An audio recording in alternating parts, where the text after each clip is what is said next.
Get out those date books for a fresh take on a classic. The Lincoln Center Theater production of My Fair Lady is playing at San Francisco's Orpheum Theatre.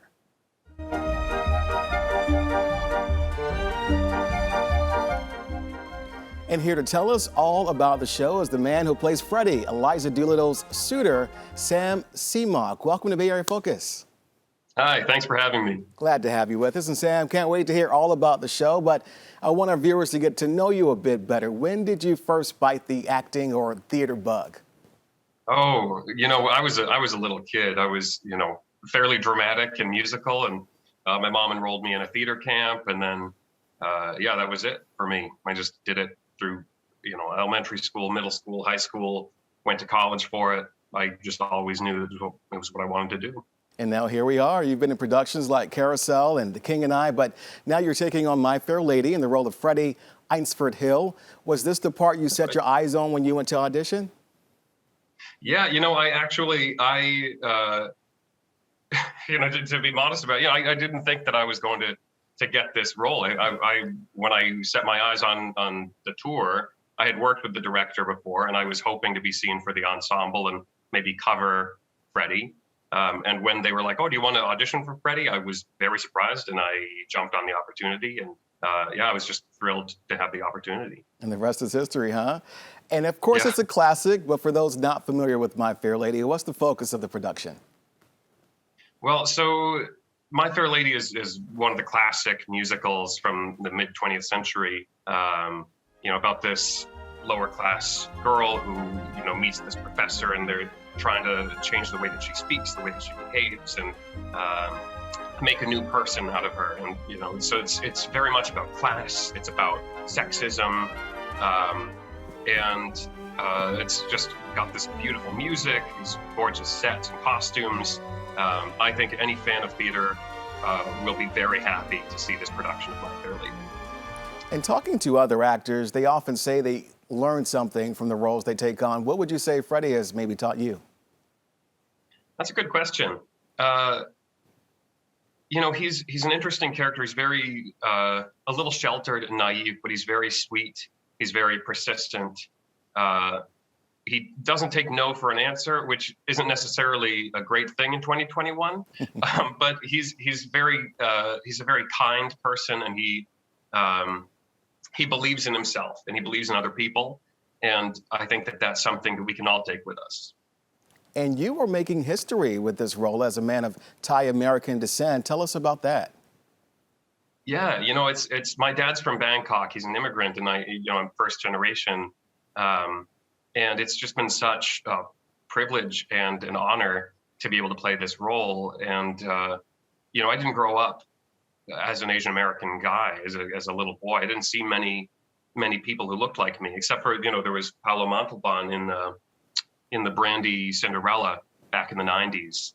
And that told me as a kid that was interested in theater, like, you can be an actor and you can be a prince, And so since then I've played Curly in Oklahoma. You can be a cowboy. And there are these things that American stereotypes for Asian Americans have not cleared the way for people to do this until very recently. And to be a little boy growing up and being able to see yourself on stage, on screen, that's very important. And I just hope that being in this position that I'm in, I hope that there are some little Asian American boys that are able to see the show and know you can be an actor, you can be on stage, and you don't have to play a stereotype. You can play this upper class British boy who's in love with this girl. Like, that's very powerful. It's attainable. And I'm glad you brought up Cinderella. I loved how diverse that cast was. We had Whoopi Goldberg, we had Whitney Houston. What are your thoughts on diversity in theater? Is it where it needs to be yet? I think it's getting there. Slowly but surely. We're making baby steps. And I think the last couple of years we've taken some fairly substantial baby steps. But I don't think we're quite where we should be. I'm a big proponent of when it comes to, especially in professional productions where people are getting paid, I think it's very important to have demographically representative employment numbers. And these jobs, they don't just provide opportunities, they provide money, they provide healthcare, 401k, retirement benefits. It's very important to provide these opportunities to everybody and in a way that's representative of demographics. And that's not something that's happened until it's starting to happen these days, but it's taking a lot of time.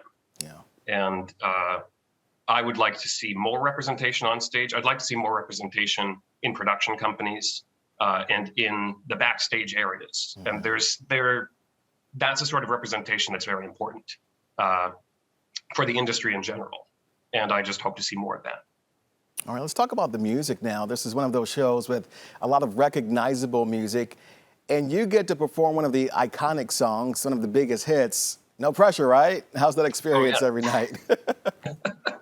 Yeah, so I sing On the Street Where You Live, which is just one of these gorgeous classic ballads from classic musical theater. And this is a song that, every musical theater tenor who's gone through musical theater school has had in his repertory book. So I had that. My voice teacher, Michael Kreutz, back in college, gave me On the Street Where You Live. And I sang it and I told him, I was like, Michael, I'm never going to play this role. And and here I am. And, it's such a joy and it's such a beautiful song. And I love it every single night. And this production is getting some awesome reviews, one calling it thrilling, glorious, and better than it ever was. I'd imagine that has to feel great for you and the rest of the cast as you give your all every show, huh? We all do. And, it's an incredible company. These, Shireen Ahmed, who plays Eliza, and Laird McIntosh, who plays Henry Higgins. The two of them, they run a marathon every night. They don't complain about it. They're so gracious and kind and hardworking, and they're great on stage. They're great off stage. They really set the tone for the entire production. And the whole cast is just fantastic. Yeah, it sounds like audiences are in for a big treat. Don't miss My Fair Lady at San Francisco's Orpheum Theatre now through November 26th. For tickets and showtimes, go to BroadwaySF.com.